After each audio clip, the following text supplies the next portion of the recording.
गोकुल की गलियों में आज कुछ खास हलचल थी। बाल कृष्ण की नटखट शरारतें और गोपी जनों का गुस्सा और साथ में प्रेम भी था। तो चलिए दोस्तों, साथ मिलकर श्रवण करते हैं बाल कृष्ण की नटखट शरारतें। सुबह सुबह में ग्वाली ने अपने अपने घर से निकल पड़ी। कोई हाथ में खाली मटका लिए, कोई माथे पे नाराजगी की लकीर लिए हुए। सर्वे गोपी जन का एक ही राग था, अरे सुनो सुनो सखी, कल फिर से माखन का मटका खाली मिल गया।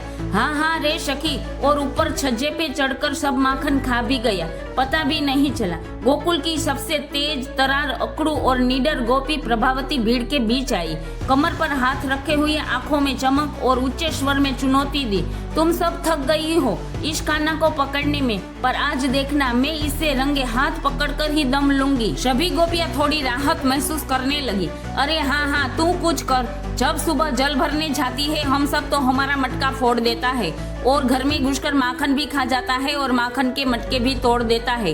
हम तो हार मान गई है, सब गोपियां थक गई है। प्रभावती और भी क्रोधित हो गई। उधर नंदलाल अपने छोटे छोटे ग्वाल मित्रों के साथ पेड़ के नीचे बैठे थे। अरे सुनो सखा, आज वो प्रभावती बहुत शेरनी बनकर फिर रही है, हमें पकड़ने का सपना देख रही है। सब सखा बोले। कान्हा तो अब क्या करे, कृष्ण ने कहा। वो हमें जानती नहीं है प्रभावती, हम भी देखेंगे कि ये हमें कैसे पकड़ती है।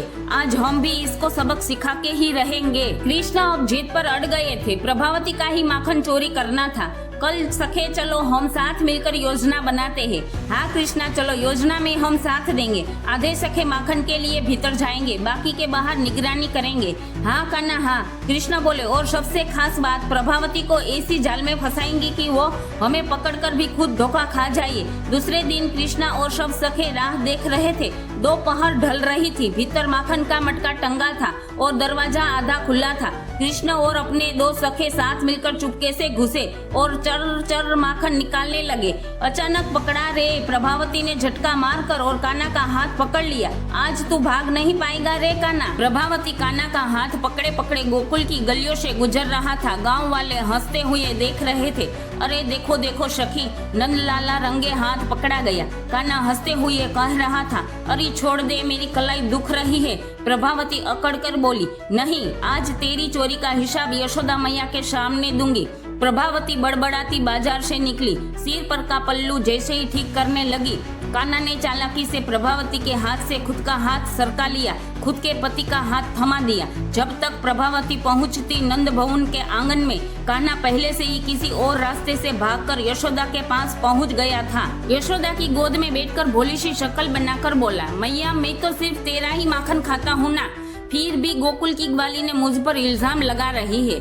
यशोदा मैया बड़े प्यार से कहा, हाँ रे बेटा, तू तो मेरा दुलारा है।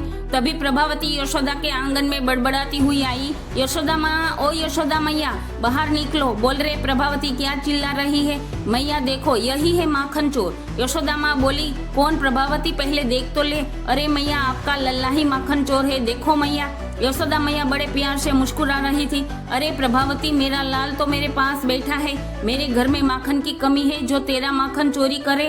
देख प्रभावती, लल्ला माखन खा रहा है, तेरे हाथ में कौन है, देख तो ले पहले। प्रभावती ने पलटकर देखा और दंग रह गई। वो खुद का पति था। गांव वाले हंसी ठिठोली करने लगे। अरे तू तो अपने ही घर वाले को पकड़ कर लाई। प्रभावती शर्मा कर चुप हो गई। कान्हा अपनी बांसुरी बजाते हुए बाहर निकला और पीछे से प्रभावती को सुनाता गया, अरे प्रभावती, माखन संभाल कर रखना, कहीं तेरा पति ही न खा जाए। गांव वाले फिर से हंसी ठिठोली करने लगे।